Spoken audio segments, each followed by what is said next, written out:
Bonjour à tous et à toutes. Dans cette vidéo concernant le tableur Google Sheets, nous allons voir comment mettre en place un fichier de planning de présence pour des entraînements et des matchs. Donc ce fichier a été conçu au départ pour des sports collectifs. Donc, personnellement, je fais du handball, donc il fonctionne très bien aussi avec du foot, du basket, du volley, tous les autres sports collectifs, mais également avec les sports individuels. Il va sûrement falloir le réadapter un petit peu, mais pour moi, ça va fonctionner très bien aussi. Alors donc déjà, pourquoi mettre en place ce type de fichier? En fait, mettre en place ce type de fichier permet de savoir directement qui va être présent ou non au match. Donc, admettons, si vous avez 10 personnes sur la liste, vous savez que vous préparez un entraînement pour 10 personnes. Le risque, on n'a pas ce genre de fichier en place. Je ne sais pas vous, mais je pense qu'en tant qu'entraîneur, on a tous eu ce genre de problème. C'est-à-dire, je prépare mon entraînement pour 15 personnes. Donc j'arrive et finalement c'est pas 15 personnes que j'ai à l'entraînement mais 10. Donc c'est embêtant parce que du coup finalement l'entraînement que j'ai prévu ne correspond plus du tout rien qu'à cause du nombre de personnes qui sont en place. Donc du coup je dois tout de suite revoir mon entraînement et refaire finalement un petit peu un truc à l'arrache. Donc c'est embêtant pour nous parce qu'on s'est embêté un peu pour rien et aussi pour les joueurs vu qu'ils auront un entraînement finalement beaucoup moins efficace et riche que ce qui avait été prévu au départ. Donc voilà le but de ce fichier. Donc, alors, comment mettre en place ce fichier? Donc, dans un premier temps, j'ai créé un onglet listing joueurs dans lequel je vais avoir l'ensemble de mes joueurs ou joueuses. Donc là, dans ce cas-là, j'ai créé des joueurs fictifs pour vous montrer le fonctionnement. Donc j'ai créé une convention de nommage ici, avec prénom et nom, avec le tout, avec une lettre en majuscule. Donc le but de ce fichier, c'est que ça ne soit pas à vous de renseigner le nom des joueurs. C'est-à-dire, vous pouvez partager facilement le document. Je vais cliquer ici sur le bouton de partage.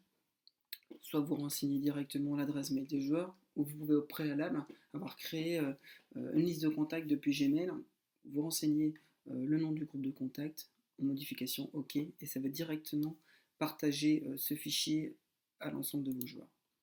Voilà.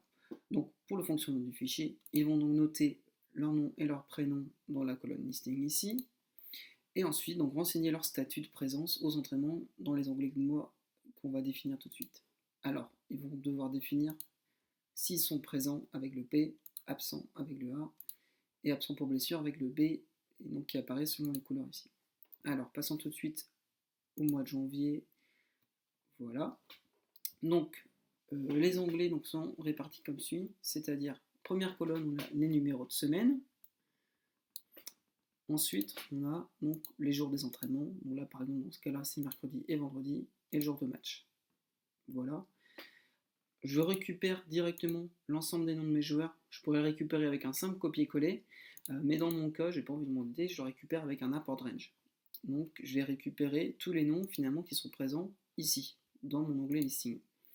Je ne développe pas plus la fonction append range. Vous pouvez la retrouver sur une autre vidéo que j'ai réalisée il y a pas très longtemps. Vous allez la retrouver sur la chaîne YouTube du site. Voilà, elle est très simple à mettre en place. Une fois que j'ai récupéré le nom de mes joueurs, je vais donc avoir par colonne. Voilà. Donc par exemple, Marc, finalement, il me dit il disait qu'il n'était pas absent mercredi, mais finalement, il est présent. Je n'ai qu'à cliquer sur la petite flèche pour avoir la sélection, et je choisis présent, et ça affiche directement en vert. Voilà. Donc, comment mettre en place en fait ce système? Donc, dans un premier temps, je vais sélectionner la colonne B pour vous montrer. Je fais un clic droit, dans un premier temps, j'ai la validation de données. Donc, je choisis une liste d'éléments, parce que j'ai ma liste déroulante, et donc je vais avoir le P pour présent, le A pour absent, et le B pour absent pour blessure. Donc, bien sûr, c'est moi qui l'ai rajouté, enregistré, et je vais ainsi récupérer ma liste déroulante.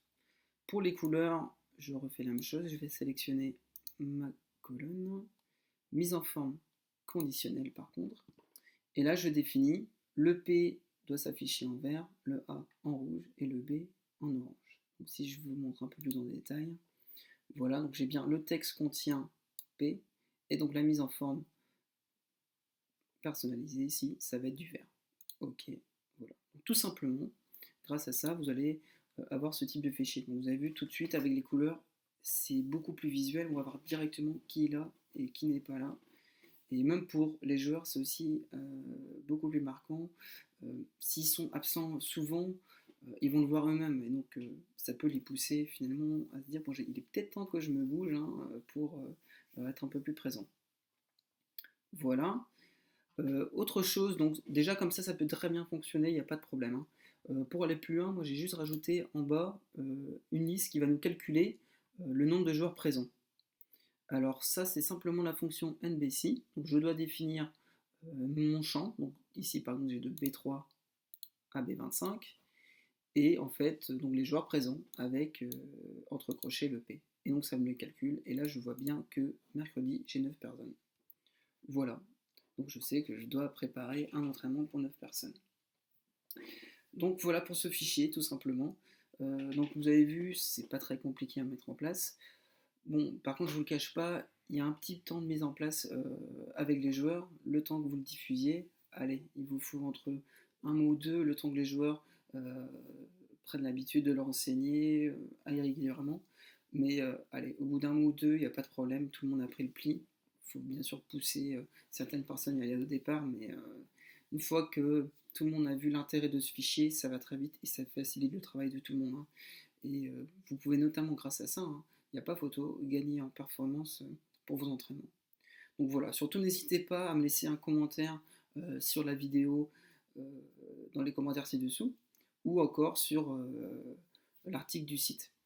Donc vous pouvez mettre en place vous-même ce type de fichier comme j'ai pu vous le démontrer, mais je vous mets également à disposition ce modèle sur le site.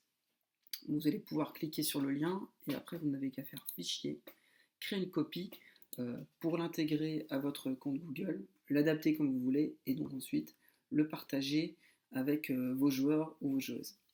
Donc voilà tout pour ce fichier. Surtout n'hésitez pas à me laisser un petit commentaire sur votre avis sur la solution, hein, si vous avez même des idées pour aller encore plus loin avec celui-ci.